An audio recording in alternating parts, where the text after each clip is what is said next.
You want to feel more confident in your decision making. Maybe you want to feel more confident speaking or leading meetings. Maybe you want to have more confidence in saying no. This all comes from one kind of confidence. So, in today's episode, I'm going to share with you why self confidence is the most important kind of confidence and why it's really the key to being a great leader at work and at home. And this is going to help you to stop floundering with decision making. It's going to help you to let go of that overgiving and maybe also help you to let go of perfectionism. And then stay till the end because I will share my thoughtful three, which is one question, one affirmation, and an action step to help you to implement the things that we are talking about in this episode so that it's not just talk, that it is action and going to help you to move forward in your growth and transformation. After a lifetime of always prioritizing everyone else's needs over your own, do you feel like you don't know who you are anymore? You're moving into this next phase of your life, maybe going through a life transition with kids getting older, parents aging, your career or your partner relationships might be changing, and you're saying to yourself, I feel a little lost, or I don't know who I am anymore. You might be exhausted and overwhelmed, and still you want to make the world a better place because you have such a big heart. You are not alone. It is time for you to prioritize yourself and power your mission. It's time for you to love your life on purpose. I'm Michelle VandeHey, certified holistic life coach and trauma-sensitive yoga facilitator to mission-driven leaders around the world, creating more impact without burning out. Let's explore who you are and discover who you want to become because you are worth it. Today, we're going to talk about 5 reasons why building confidence is so important and why it's the key to being a great leader in your home and at work. So number 1, confidence builds trust and credibility. When you're a leader and you're grounded in yourself, physically, mentally, and emotionally, that exudes this calmness and this assurance from other people. And it's that inner balance that's felt by other people. And then that inspires trust in you. When you have that self-trust, that inner knowing, that intuition. And that's a big thing with confidence is self-confidence comes from your intuition. We need to be able to hear intuition and we need to be able to trust our intuition. And that's something that I continue to work on where many of us are growing up. The conditioned self-beliefs of other people, our conditioned selves make us not feel confident in those nudges, that gut feeling that maybe I should do this, but then we hear all those other voices saying no and not trusting ourselves. And that's how we become less confident in ourselves.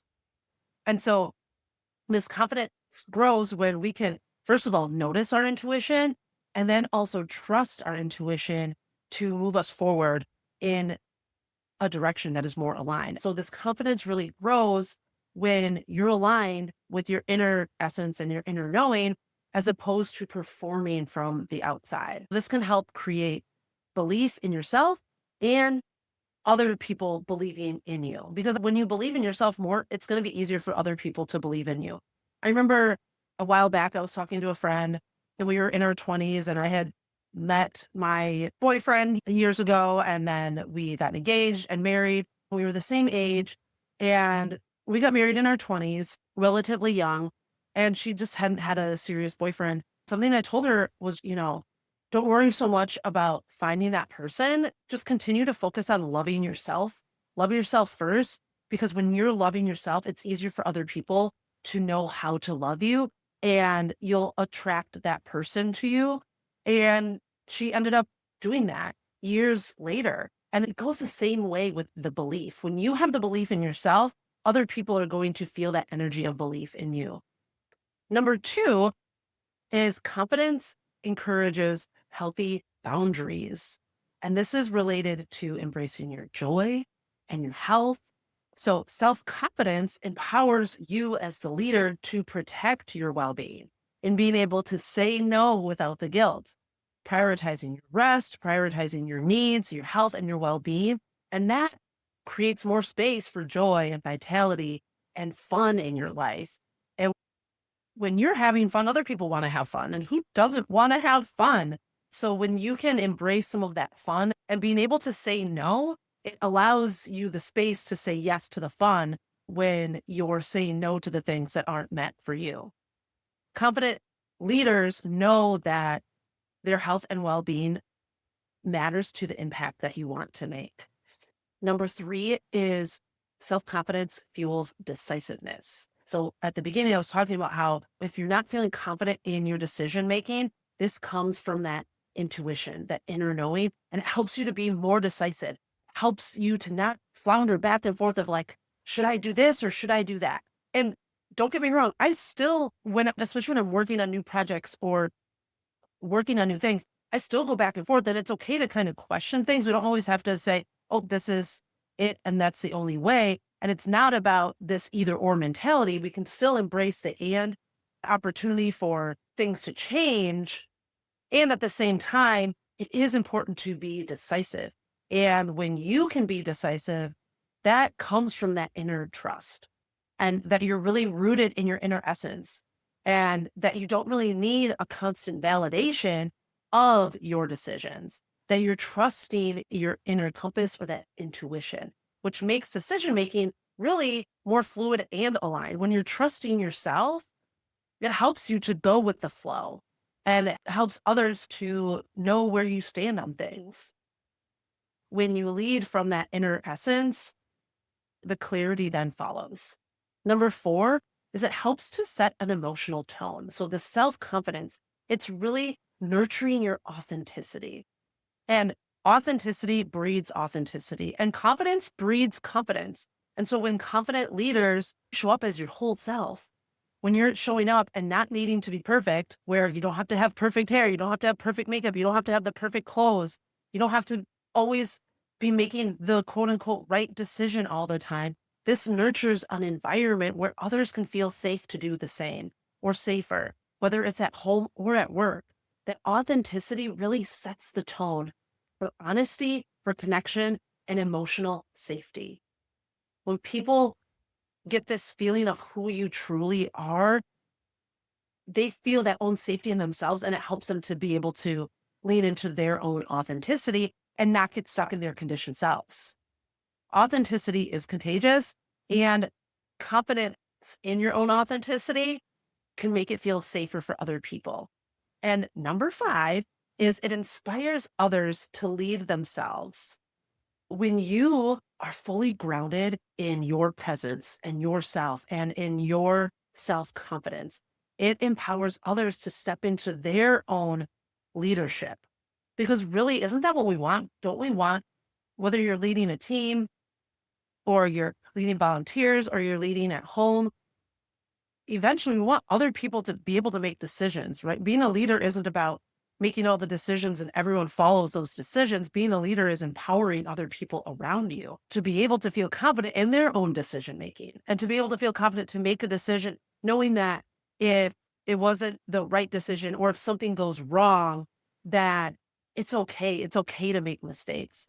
And when you're grounded in your present, it helps you to be less reactive and more responsive and be more present to really the potential in other people. And that's, we want to bring out that potential in others. So your presence becomes that permission slip to others to rise. And one of the best ways to build self-confidence that I have found is to find spaces where you feel safe enough to show up as yourself, even if it's messy, even in the imperfectness, showing up as your whole self and having opportunities to do that before you're ready to do it to the world or before you're ready to do it at work or at home. And that is why I believe in the power of group coaching and the power of community. If you want to grow in your self confidence and check out a space that might feel safer for you to practice being in your self confidence, join the Love Your Life on Purpose community. That is a community that I created for us to come together and to share life with each other, to show up as humans. So we know that being human first is the most important, and that helps us to create more impact. When you join, there'll just be a few questions for you to answer. Once you're done with that, we'll welcome you with open arms. So go to loveyourlifeonpurpose.com or search Love Your Life on Purpose on Facebook. And as a bonus, you'll receive my self-care cheat sheet.